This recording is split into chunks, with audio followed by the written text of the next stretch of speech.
Okay, good. Cool. Well, thank you very much for coming. So obviously, we have Docker, and Docker is all the rage, and everyone is loving deploying containers into production. However, as some of you may be aware, once you hit a certain size of container and certain scale of containers, you start to run into some interesting problems. And that's where you need some additional support so that your containers don't end up looking a bit like this. And this is where Kubernetes comes in. Kubernetes is designed to help you run containers at scale, and that's what we're going to be talking about today. So my name is Ben Hall. I'm a founder of Ocelot Uproar. We basically do a lot of work in Docker, containers, helping companies adopt and migrate monolith applications into containers and make them more beautiful and nice and maintainable. And we also build our own products, so one of which is Katacoda. Katacoda is an interactive learning platform for software developers.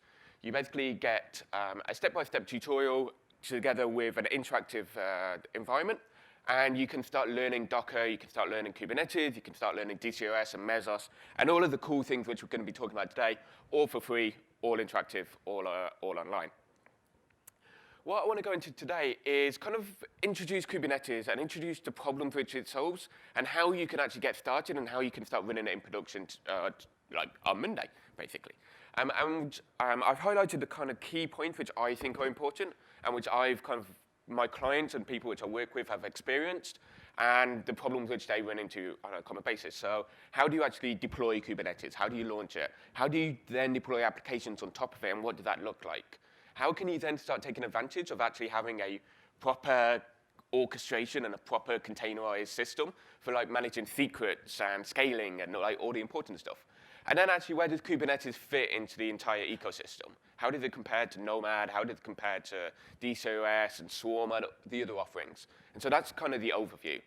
But my aim is to get you to understand where Kubernetes fits and how you can start deciding whether it's important for you or not, and how you make that judgment call. So Kubernetes is a bit weird. It's a bit of a weird name. It's not what you would expect. And it's all about managed containers. But actually, let's take a step back and actually look at what containers are in the first place. So Docker, for the last 2 years, that's all you've been reading about in Hacker News. It's been the latest technology. It's the best way to get you to the top, and your blog posts retweeted everywhere. But what are containers? Why is everyone so enthusiastic about this? If we look at the real world, if we look at how items and products and parts of physical infrastructure is sent all around the world, they're all done in these huge, big, massive metal shipping containers. And the shipping containers have a certain very interesting key properties. They are Y size, they're Y height, and actually they have special things, like they have doors in certain locations. And every single corner, they have a hook. And it's this hook which allows them to be connected and allows them to interconnect with each other container. And that's how you get this very strong, coherent unit, even if the C is slightly unfriendly, like in the picture at the beginning. And it's this standardization that they are all the same size, they're all got the same hooks in all the same places, the doors and the labels are all in a certain place, that make them work together. It makes them work as a connected, coherent unit. Without that standardization, it wouldn't work. What's actually inside the container doesn't really matter at that point. It can be cars, it could be T-shirts, it could be toilet paper, it's just irrelevant.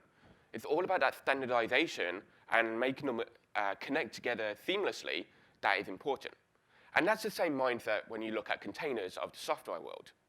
What's actually on the inside doesn't really matter. It could be the JVM running Java, it could be .NET and core CLR, it could be Mono, it could just be a Golang binary with nothing else. That doesn't really matter. What matters is what's on the outside. What matters is how you start them, how you build them, and how they all connect and talk to each other.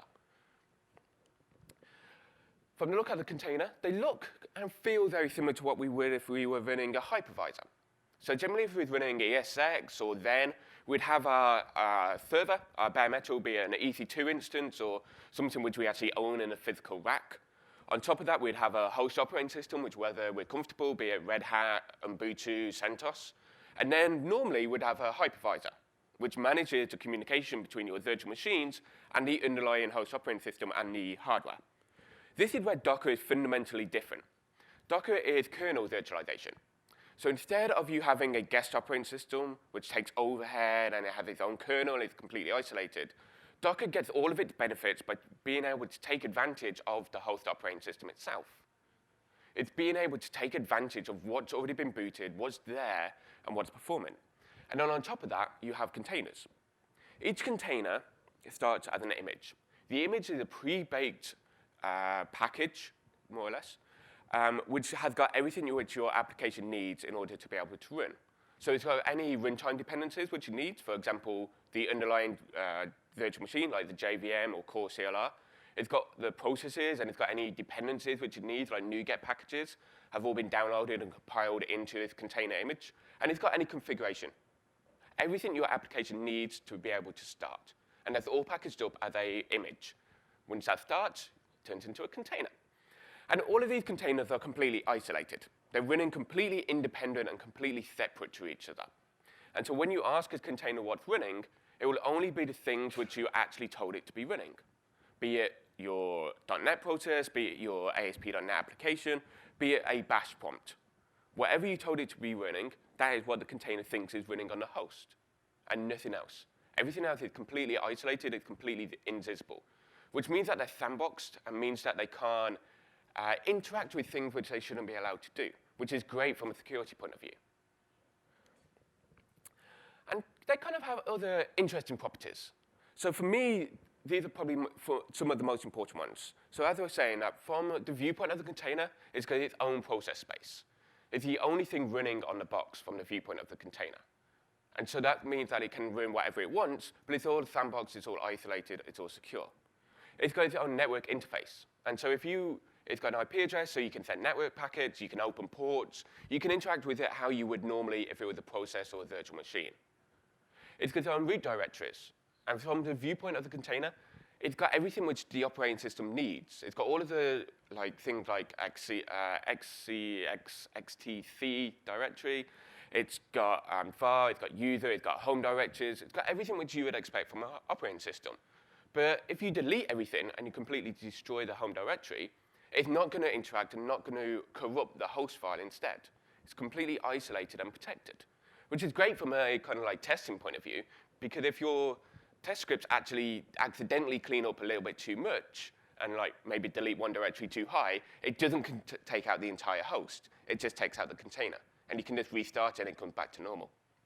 And this is a whole sandbox. And so you can think of the properties, and some of the mechanisms are a little bit like virtual machines, but they're very different. They have a lot of different key properties which are important because they're containers. The kernel virtualization is what makes them happen, and what makes them important. And it also is what makes them interesting from a performance point of view. Because you don't have this middleware layer, you don't have this hypervisor managing the processes, you also don't have any of the overhead which you're generally used to. So you don't have any bottlenecks in terms of CPU, you get access to the native memory, and most importantly, you get access to the native I/O. And so if you're running kind of heavy data processing jobs, for example, running databases or SQL Server, you don't have any bottleneck which you're generally used to with hypervisors. Because it's all talking directly to the host, it's all having the access to the performance. Because you also don't have any access to, because you don't need that guest operating system in the way, you also don't have to do any pre-allocation. You don't have to give the operating system 8 gig of RAM just in order to run your little 100 meg node process. Instead, whatever your processors are using is how much resource it will take. And so you can get much better return on investment from your infrastructure and your hardware, because you can actually start taking advantage about using all of the possible RAM. You don't have to give it pre-allocation just for the operating system in order to be happy. And as a result, everything takes milliseconds to launch. Because the important aspect is the kernel, and that's already been booted by the host operating system, the processes just launch like they would normal processes. But instead, they're contained, they're sandboxed, they're shielded inside this container runtime, which you don't get without it. And these containers themselves have been around for a long time. Containers as a concept were introduced into in FreeBSD in the 1980s, because the FreeBSD creator needed to be able to work on FreeBSD future updates at the same time as running FreeBSD. So it needed to be able to run two things side by side. And this is where the concept of containers were introduced. And then this was extended with things like Solaris zones. We had other concepts which were introduced in Red Hat. And then Google and a lot of other people introduced them into the Linux kernel as part of the LXC feature set. And then Docker came along, which kind of made it accessible. And it made all of this technology, which was already in the Linux kernel to begin with, but it was very difficult and very hard to actually take advantage of and actually manage. Docker made it accessible. And that's why people love Docker. They have built an amazing tool set on how you can take advantage of the container technology in a sane, manageable way, which you don't have to be Linux kernel experts in order to be able to take advantage of. And for me, it's not just a tool set, it's also that they've actually got us to agree on something. Right? Before containers, everyone was trying to reinvent the wheel. They all had different ways of describing, they had different ways of launching, they had different ways of actually structuring everything and building images. Docker brought all of that together. They created some standards, which if you've been watching Twitter, is an interesting conversation. But they've created an ecosystem and a way of describing what a container actually looks like. And this is why we now can start innovating and pushing things forward with things like Kubernetes, because the foundation is there. We don't have to keep trying to reinvent that wheel. But as I was saying at the beginning, containers are great, but once you start running 100 containers, things start to get a little bit more difficult. One server is a simple thing to manage, but 1,000 servers is a very different problem and a very different beast. How do you know which container is running on which host? How do you manage when a host goes down and you still want that workload to be redistributed across the system? And then how do you kind of manage scaling, maintenance modes, all of this normal production running activities inside a container ecosystem? And this is where Kubernetes comes in. And Kubernetes is just one of many different orchestration systems which are available at the moment. So we've got Docker Swarm, which is the lovely whales holding containers. And so this is Docker's built-in kind of default option for managing containers on multiple different hosts. We've got Kubernetes, which we'll be talking about more. We've got DCOS and Mesos, which is inherently from the Twitter architecture and was created internally at Twitter. And then we've got HashiCorp's Nomad.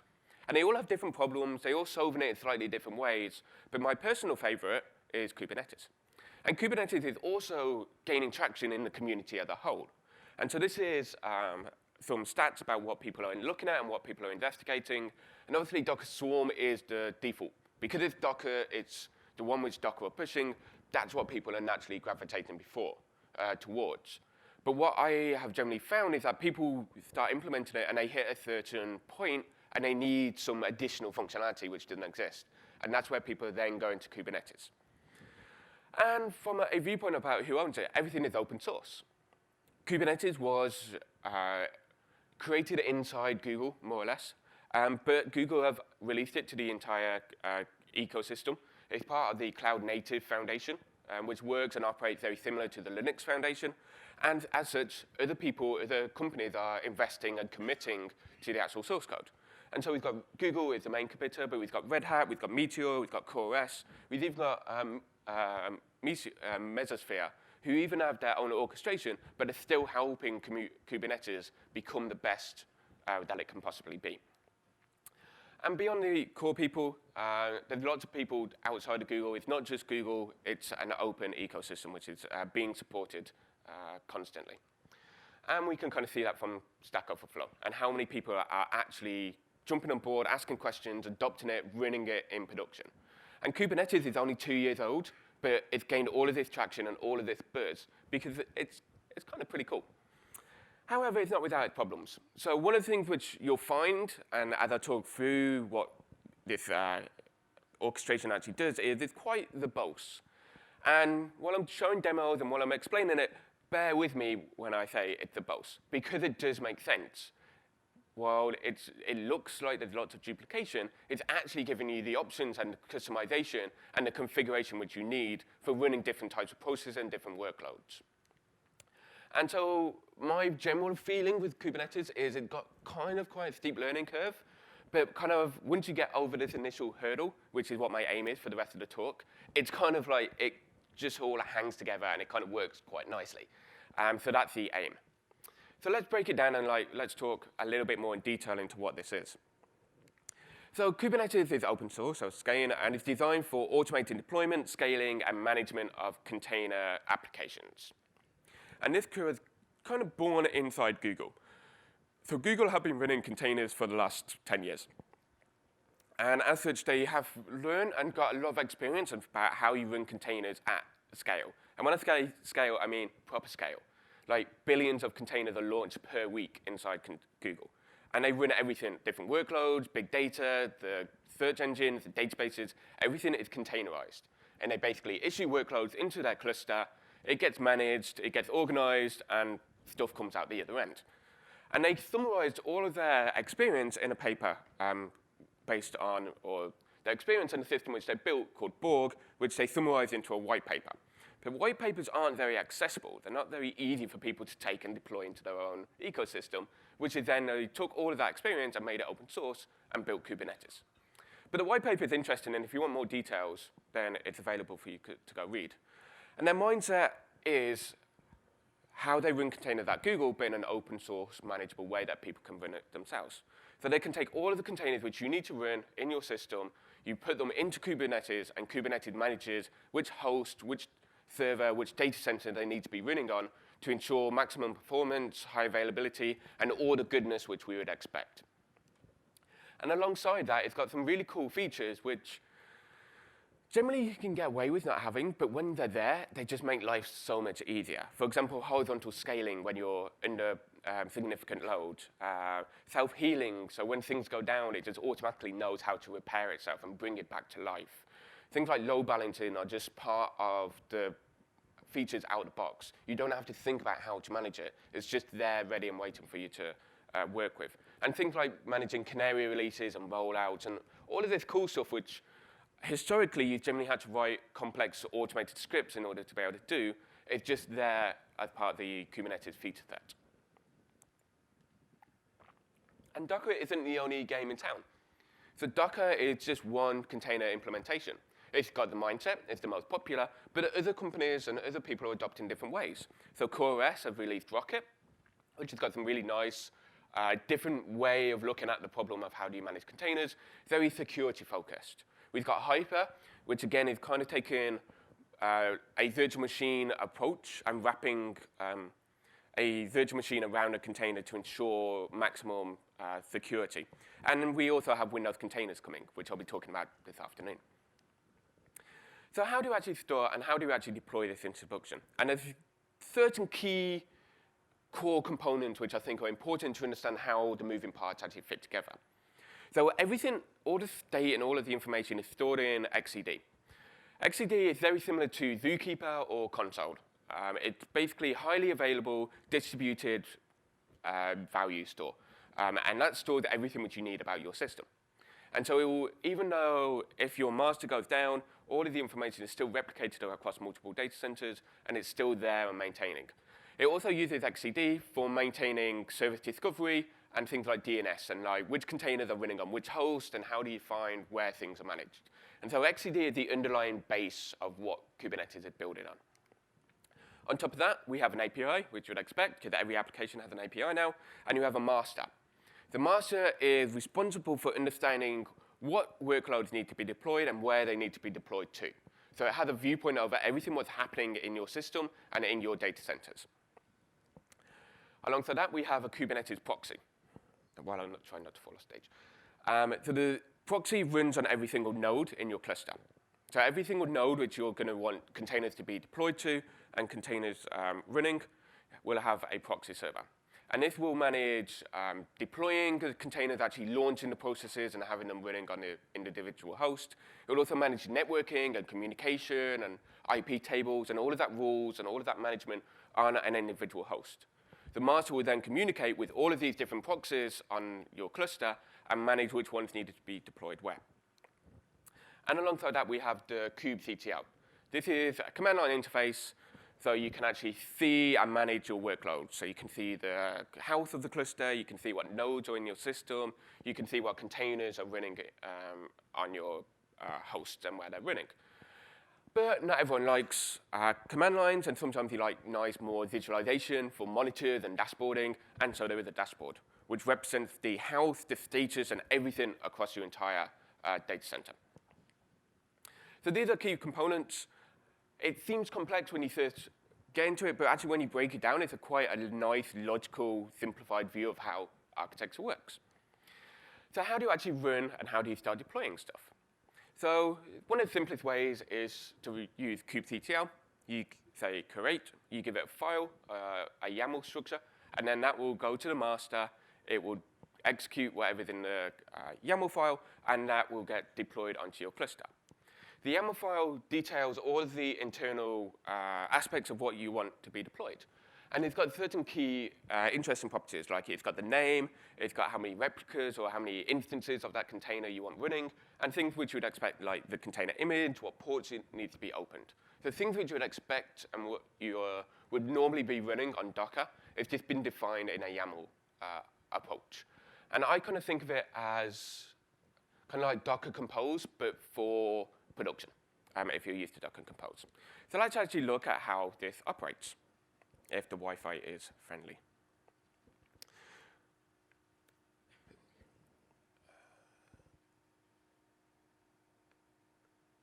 Because it's not nighttime here. It's just nighttime in the UK. So if we go and run as our kubectl, so I'm just using Catchcoder because it's easy. And we've got a help script which basically launches the master, it launches XCD instance, it launches the proxy, and downloads kubectl, and gives us a instance of Kubernetes running. And if we do presentation mode, we can see that. And so we can now do like kubectl get nodes, and we've got our local host ready and waiting for container workloads to be issued. So then we can use kubectl, and we can do kubectl run.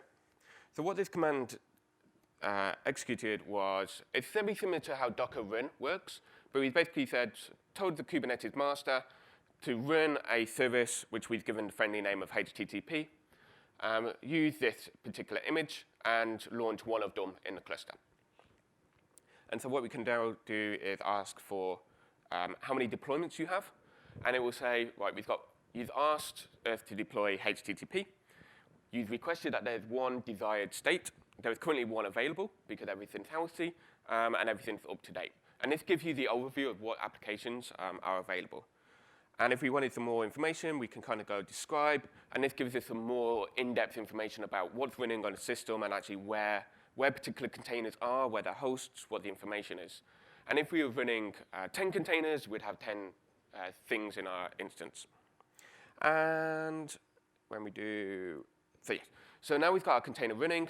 By default, very similar to with Docker, everything is sandboxed and everything is shielded. So you need to expose and tell Kubernetes what ports you want to be opened and what services you want to be made available. So in this case, we're simply just telling kubectl to expose the deployment called HTTP make it available on the external IP address on this port and map it. So instead of doing things like docker run -p, we've just separated our process. We've got our container running, and then we add an additional thing to run our service and make it available. Under the covers, what Kubernetes is doing, the master is talking to the proxy. The proxy goes, I need a container being made available, and it's updating the IP tables and updating all the networking rules in order to make that happen.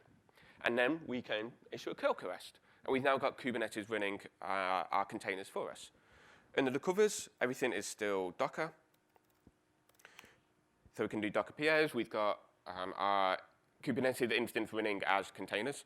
And then we also have our HTTP server running at the top. Because fundamentally, Kubernetes is just managing these Docker containers for us. It's not doing anything special. It's not changing how Docker works. It's not changing how the containers are built or how the image works. Just making it much easier to manage at scale.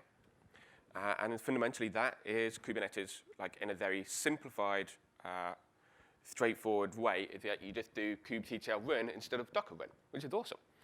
But how does it look when you actually run like real applications, not just a single HTTP container? So Kubernetes introduces certain concepts to make managing containers easier at scale. And the third concept is called a pod. A pod is basically multiple containers all logically grouped together. And it means that you can have multiple different processes which all share the same IP address, they all share the same network interface, they all look and feel like they're deployed as one single container, but for management purposes and for making them easier, they've been separated into multiple different containers. And this allows you to do various interesting different concepts. And you can do these concepts with Docker itself. And so the concept of a pod is basically you have a long-running container, which is called pause, and that's responsible for creating the network interface, it's responsible for creating any volumes, any additional data, and all of the containers then connect and share to that one container namespace. And so that's why you have, that's how it can take advantage of the same network interface. It can take advantage of sharing volumes and having everything look and feel like one single container, but them being separated and isolated. It's more useful for, as I described in this example, you've got an application, and then you want to enhance it with maybe a logger, or maybe some backup scripts, or additional functionality which your application needs. And because they're all sharing the same namespace, they all are maximizing performance. Because they don't have any additional jumps to make in terms of different interfaces and different approaches, you can maximize how much throughput your containers are actually dealing with.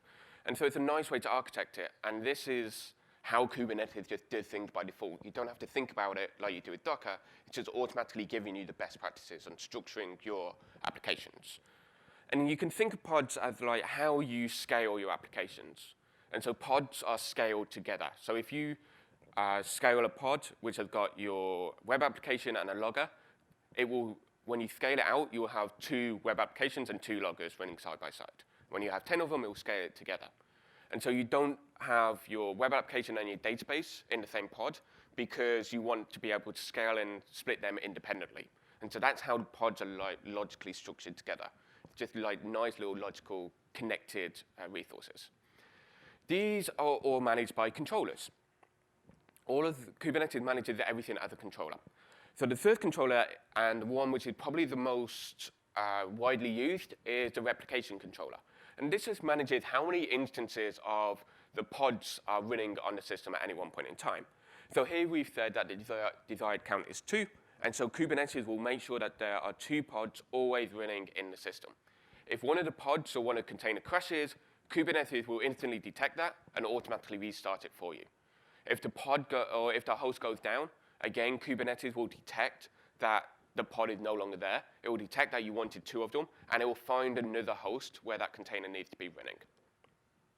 And there's lots of different controllers, all responsible for owning different parts of your infrastructure and solving different problems. So one which I really like is the daemon set.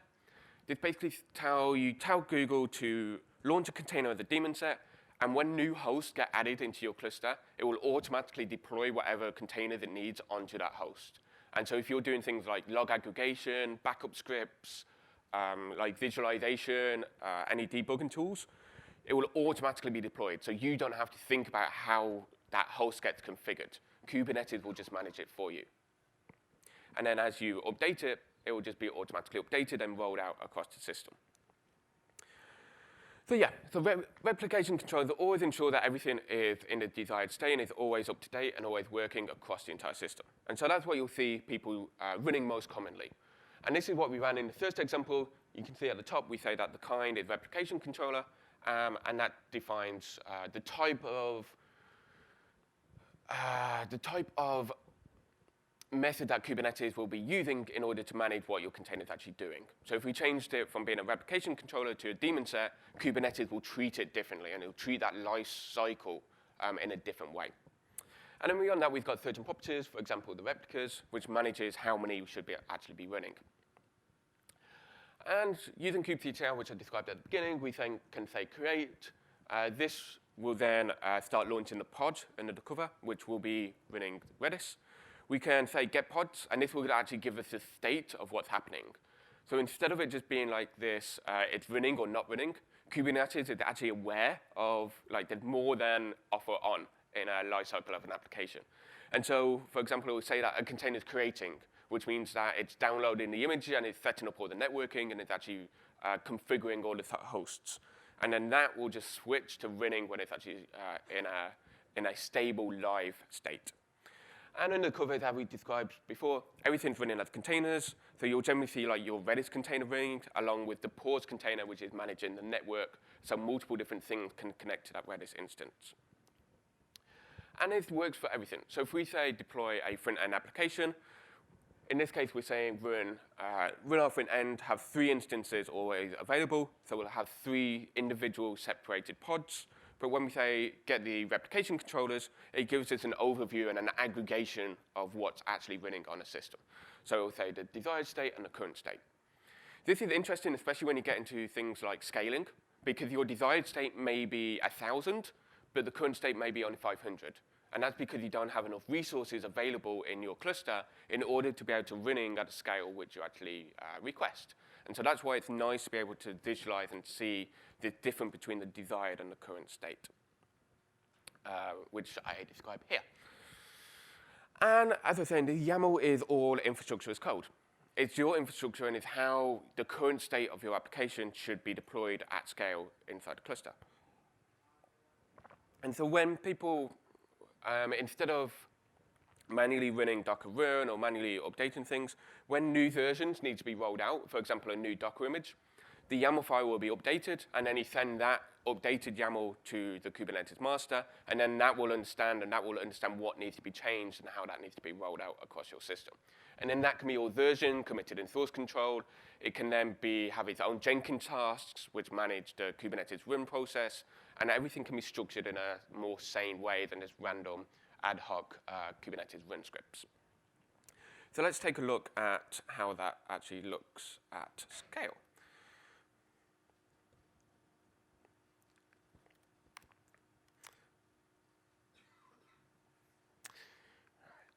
So the guestbook is kind of like Kubernetes version of Hello World. It's got a Redis master, and then it's got a Redis, oops, a bit too eager. It's got a Redis master, and it's got a Redis slave for replication and scaling purposes, and then it's got a PHP application just sitting at the front end aspect. And we can look at what this looks like. So this is our Redis replication controller. We're saying that we need 2 replicas of it for high availability and performance reasons. We give it everything which we'd expect, like a name, the image, but we also can give it some details around service discovery. So by default, Kubernetes has DNS service discovery built into the box, so you don't have to worry about it. When we define and we launch a container, we can say, in order to discover what other containers are running on the network, use DNS. You can switch this to using environment variables, which will set IP addresses, but by default, here we're saying use DNS. And so that means our Redis slave will be able to ping other containers, for example, called Redis master, which we define here, and they'll be able to do that over DNS without actually knowing each other. And we've also got replication controllers for our front end. And it all works in the same way. We just specify a different image, we specify a version number, or what you would expect, but all defined as YAML files. And then beyond that, we've got our services. So previously, in the previous demo, we had kubectl. We told it to expose a certain container, but we can also configure how containers are exposed using YAML files and using this way of defining our infrastructure's configuration. And we just set the service kind option. We say what port the container is running at and what port we want to be exposed and made the container available. And that's how things get deployed. And so we can kind of run through. We can create our master. We can create the service. And so we can get services, and it will tell us what container is exposed, what IP addresses they're running on, which ports are available in a nice structured way. And we can just run through and deploy everything. And so now when we look at actually what's on the system, you can see we've got our front end, we've got our Redis master, we've got our slave, all of these replication controllers which we've told it how to deploy our system. We can create our service to make it available. So now we've got the front end running on port 80. We've got Redis master, we've got Redis slave. And this is, in this example, one host, but it could be many hosts, and this gives us this nice aggregated view. And then we can go to the dashboard, UI.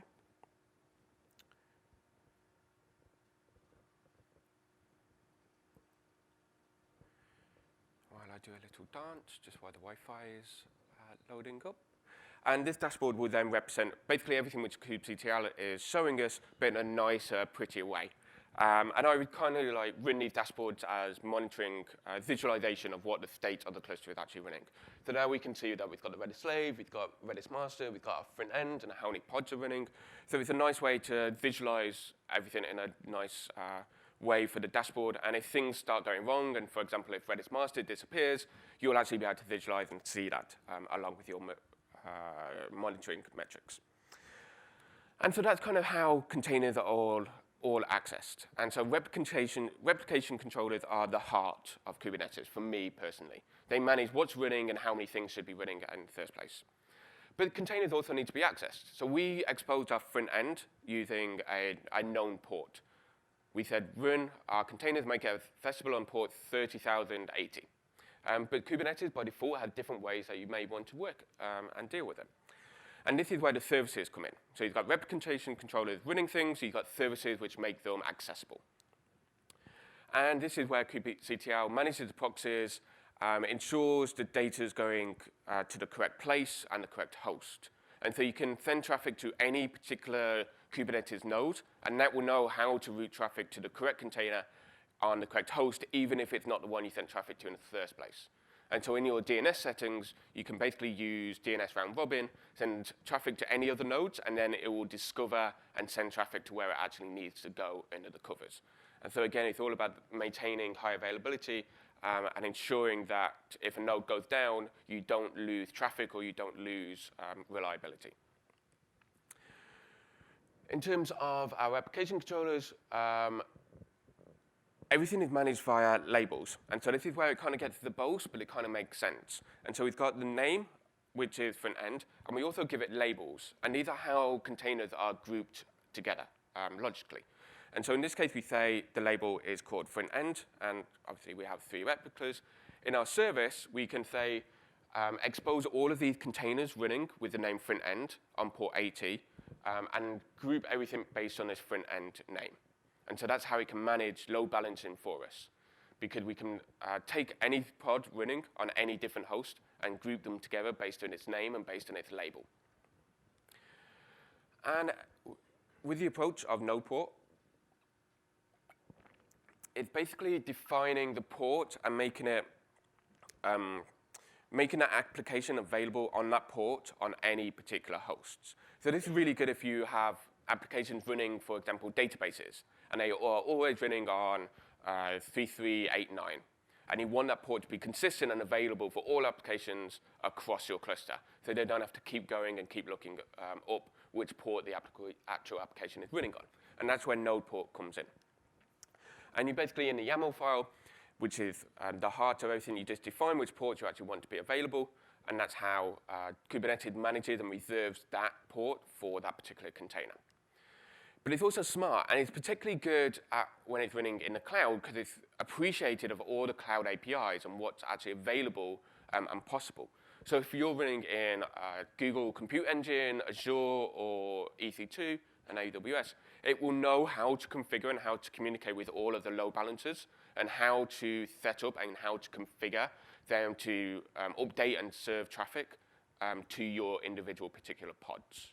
And so it's aware, and it will use that and take advantage of it instead of you having to reinvent the wheel and having another layer of indirection.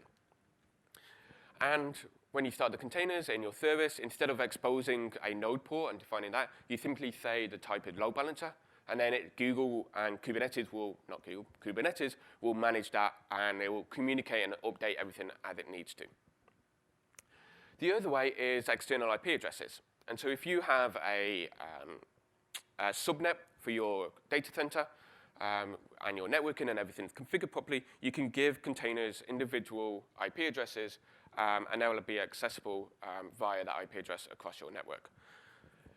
And again, when you start the container and start the service, you list the IP addresses which you want it to be made available on. This will be updated when it launches the kube proxy. It'll update all of the IP addresses and the IP tables, and then traffic will be, any traffic sent to 10.254.1.3 will go to that individual pod. And so you can start doing static IP addresses even with container system. And now what a new thing is if you're running in your own data center or you don't particularly want to use a cloud load balancer, there's now an ingress load balancer. And it works in a very similar way. You just have complete control over it. And so you can specify rules and approaches about how you want traffic to be managed and distributed across your system. And so it's all rule-based. For example, here we're defining a rule saying anything going to our micro service payments goes in actually to all of the pods which have got the label called payments. And so if we've got 20 different payments microservices running, traffic will be load balanced and shared across those based on the host header. And then you just have a list of rules which you manage and update as part of a YAML file, and then you send it to kubectl. That'll distribute it across your data center, and everything will just be updated in a nice, consistent way without dropping traffic. If you want even more control, you can jump in and you can start updating load balancing rules. So if you want to introduce like sticky sessions in Nginx, if you want to change how the SSL is configured, it's all available, it's all possible, it's all there. Kubernetes just does same defaults, but if you want that flexibility, this is where you have the ingress controller being made available. And as I was saying, everything is done by DNS. So even in our load balancing rules, we've got kind of like the range, which is basically doing a loop over everything. And then for every single thing which we define in our paths, we say it's accessible and proxy the request to a particular container. And you'll find that container based on DNS. So everything is managed by DNS and makes it discoverable and easier to find, which I define here. But this is, OK. And this is like, DNS is great, and DNS is a great way to find that like container is running on this particular host and this particular IP address. But there's also the problem, like, how do you actually send network traffic to that particular host? And this is where overlay and software-defined networks come in. And so if you're used to running containers, you may be familiar with tooling like Weave or Calico or now Docker itself to manage this networking for you and managing how container on one host talks to a container on another host without exposing any particular ports. Kubernetes does this for you. It manages all of that communication out of the box so you don't have to think about it. Again, very similar to Docker, the whole battery is included but removable. If you want to use Weave or if you want to use Calico, everyone has got Kubernetes support, and it's very easy to drop in and drop out, and different ways of doing networking for you. But out of the box, Kubernetes is managing running containers at scale, so you don't have to worry about it. So this is kind of like the key main points. So we've got controllers, which are running and ensuring the lifecycle on the application and how different things are managed. We've got services, which are managing how containers talk to each other, what ports are exposed, and how different things communicate, whether it be load balancers or external IP addresses. DNS is supported out of the box to make things discoverable by nice, friendly names, which we're familiar with. And then we've got overlay networks, which help different hosts talk to each other. And this is the key core components of Kubernetes. But there's more important things. It's not just that. Like running at scale and running in production, we need more support for things like how do we keep containers alive and how do we keep them updated. So when we're defining our container and when we're defining our replication controller, we can add additional options. One of the options which I use very frequently is the liveness check. It's basically health checking built into Kubernetes and checking to see whether the container is alive or not. Like, it's great having a container running, but that doesn't necessarily mean that your application is operating as it should be. It could be alive, but just sending 500 requests, which you don't really want traffic being sent to. And so what we can do is set a liveness probe. In this case, we're doing HTTP GET, but you can do TCP connections, you send ping requests, any health check you'd expect from Nagios or other monitoring solutions. We say which path to keep hitting. As long as that's returning a nice 200 request, everything's happy. If it doesn't, and if it returns a 500, Kubernetes will detect this. It will detect that it's unhealthy. It will remove it from the load balancer and update all the IP tables, stop sending network traffic to it, and flag it as not running, but unhealthy. And so we just define this when we're defining our replication controllers. The other really nice thing is readiness. So this is particularly useful if you're running your containers are running Tomcat or a heavy Java process or has got some initial warm-up time which needs to be performed. And so you can have a probe which checks to say, like, you may be running, but are you actually ready to start receiving traffic? And so it's just this nice health checks and separating how your application works and being appreciated that applications aren't just in a state of running or not running. There's different life cycles which it goes through. And Kubernetes appreciates that, and it's all defined when you're defining your replication controllers. It also manages updating. So one of the key things is rolling updates. So when we have got version 1 of our container and we want to go to version 2, we don't necessarily want to go like, let's stop everything and let's like just start version 2, because that would stop serving traffic. Particularly if we've got slow boot up time or slow warm up time, we want to be able to ensure that we're still maintaining high availability and we're still serving our capacity without actually taking down any loss of service. And so other orchestration systems have got, they're prone to just stopping everything and starting everything again. Kubernetes instead does rolling updates. And so you, generally you'll update your YAML file. You'll go from version 2 to version 3 for the image. You'll say rolling update apply, and that will then update everything in a nice, seamless fashion. And it will be appreciated of health checks, and it will be appreciated of readiness. And so it will stop one container, it will start a new container. Until that container is ready and healthy, it won't continue rolling out the update. And so you get this nice staged approach. You can then take this approach for canary releases. And you can say, I want 50% of my traffic going to container A and 50% going to container B. Once I'm happy with that release, continue the rollout. If you start seeing things are going wrong and not as you would expect, then you just say roll back, and Kubernetes will know how to go back to the previous state and undo any deployments which you actually put in place. And we can see this in the log files. And so as things are going through, we can say at the top, we're saying update Nginx, and it will just slowly roll out. It will always ensure that the container is running, but everything's being updated, bringing one container down and refreshing and bringing it back up. In terms of canary releases, again, it's using selectors and labels as a way to manage and know which one's my canary and which one's my stable release, and which containers should I send traffic to and which ones shouldn't I send traffic to. And so this is how you can start separating your service and separating your load in a nice, seamless way by just having selectors.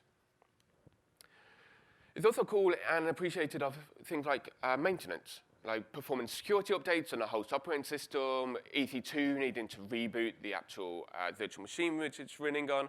And so you can say drain a particular node. Kubernetes will then stop all the containers, move them and restart them on a different host. And then it will be, the node will be put into an unhealthy state. As new workloads are executed and distributed to Kubernetes, it will not load them onto that particular host because you're performing maintenance. And so it will find other hosts which are available. Once you're finished, once the node has updated and it's happy, then you can say bring it back in.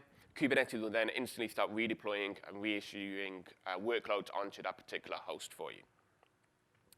This is particularly useful in terms of data centers. And so you can start running this at data center scale and saying, like, I need to perform maintenance on a network path or an F5 load balancer. You can take out all of the nodes in that low data center, drain them all the traffic we shift to a different data center and then can bring it back up at kind of like a data center scale instead of going to each individual node, which could be problematic if you've got thousands of them.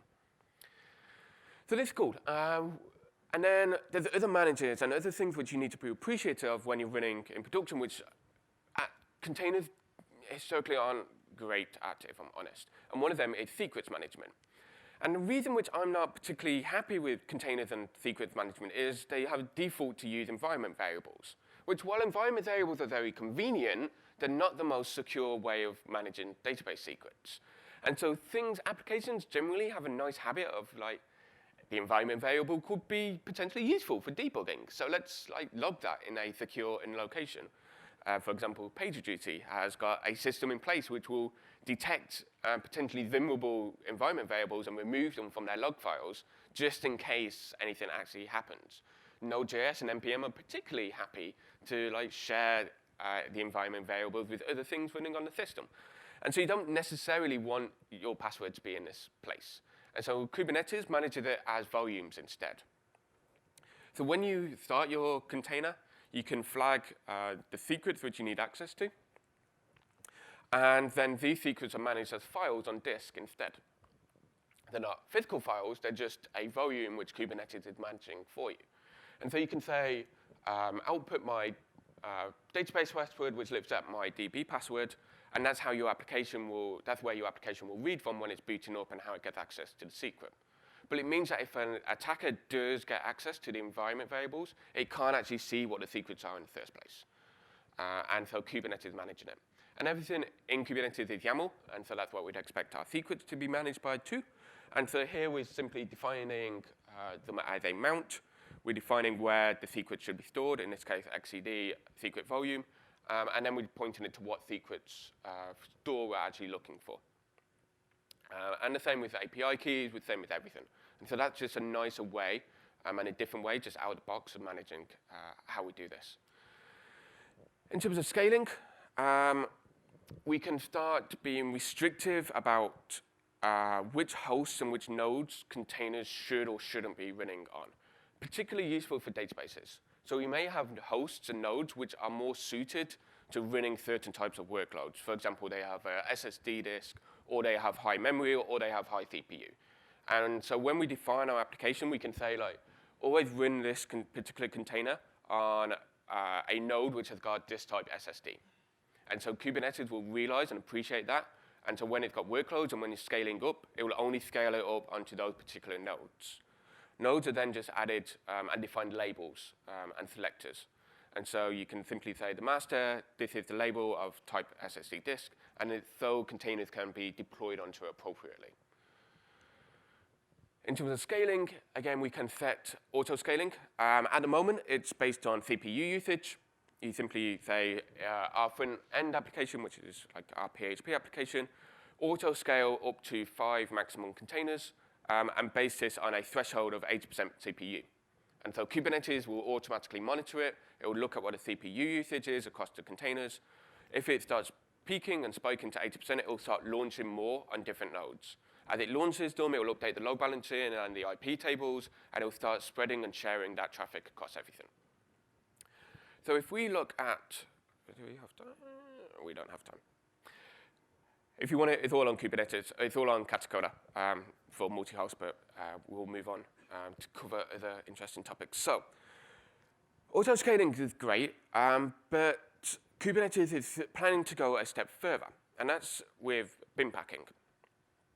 So because Kubernetes knows how your application starts, it's also monitoring how your application actually operates, and the processes and the behaviors of what the application actually looks like.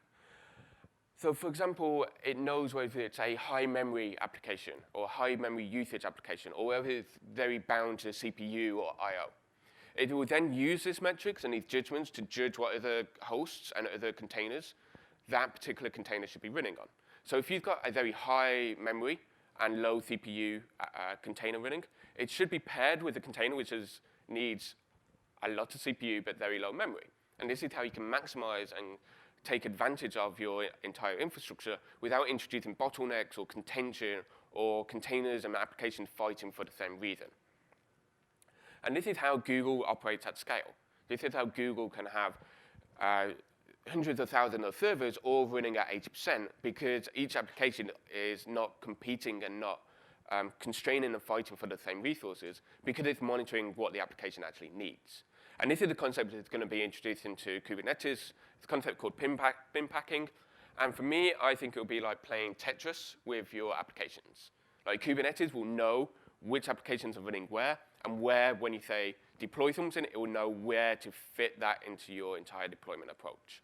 And so you won't have to do capacity planning, you won't have to do resource management, you will basically have everything structured and done for you. We then can start restricting it. So in a team level, we can start saying that certain teams are only allowed to deploy certain amount of resources into our data centers and into our clusters. And particularly useful for testing. Like you could have testing which takes 20%, and it can only ever take 20%, even if it goes a little bit crazy. And so you're not potentially constraining and potentially impacting your production usage.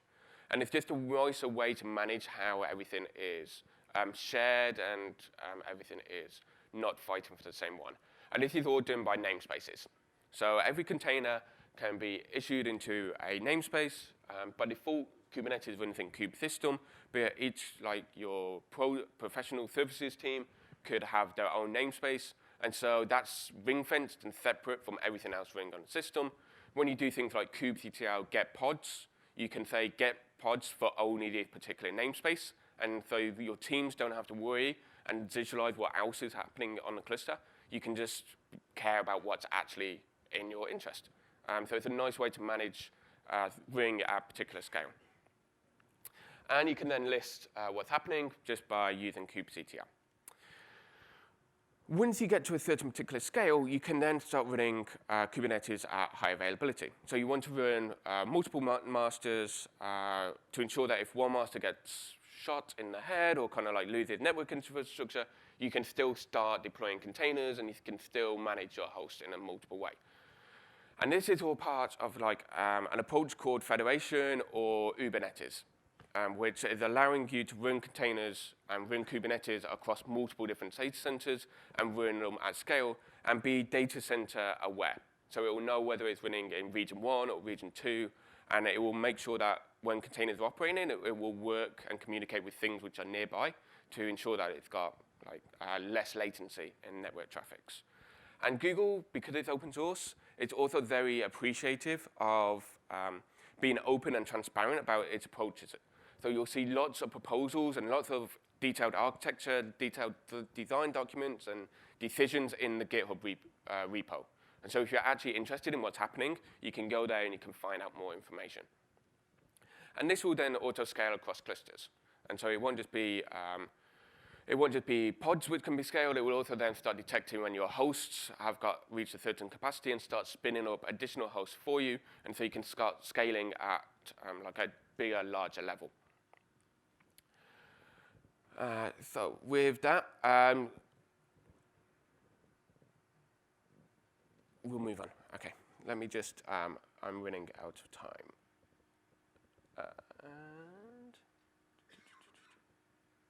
OK, let's run and skip the bit about cloud. So like Kubernetes has got all of these problems. It allows you to run containers at scale and allows you to run them in the cloud and run them across different things. But like, where does that fit into the entire ecosystem? And so Swarm is great. SwarmKit is the new Swarm mode is particularly interesting, and that's available. And I would say that that's probably people's first logical approach, where they're trying to scale out to multiple different hosts, because it's a simpler learning curve, and you don't have to deal, and it's just a natural way of running things.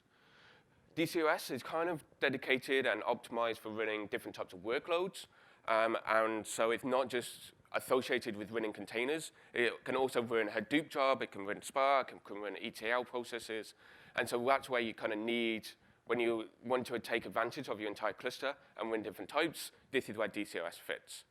In terms of Nomad, it's kind of like, it's just a scheduler. It doesn't do secrets management, it doesn't do auto-scaling, and it doesn't have some of the features which I've discussed. Instead, it's just a pure scheduler. But at the same time, it's probably the purest and cleanest and neatest one of them all, because it did one job and it did it very well. And not only did it do containers, but it can do VMs, it can do jar files, and it can manage it running processes. And so if that's what you need, then Nomad is actually quite a good alternative without all of the additional complexity which comes with Kubernetes. But Kubernetes has got the traction, it's got the mindset, it's definitely got the most people proactively working on it in terms of a community. And as I said, it's got powerful features to help you run in containers at scale. And it's got even more coming. Like, the roadmap is transparent, it's visible, but it's also aggressive. Like, constantly they're releasing new updates which you actually need and which you actually want when you're running containers at scale. So with that, let's summarize. So as I was saying, Kubernetes is open source. It's designed for running and automating containers at scale. Originally backed by Google, it's now cloud native foundation. And so it's all open source. Multiple different companies are working on it.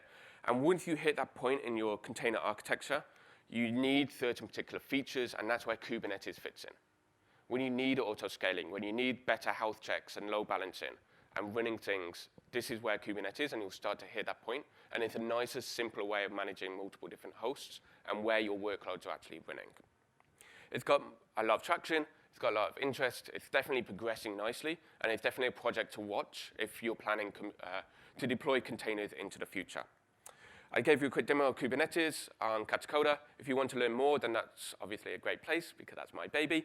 But it's all there. It's all free. And so if you want to play with Kubernetes yourself, then feel free. And if you have any questions, then do please reach out and contact me. And with that, thank you for your time. And I hope to see some of you in the Windows Container session this afternoon. Thank you.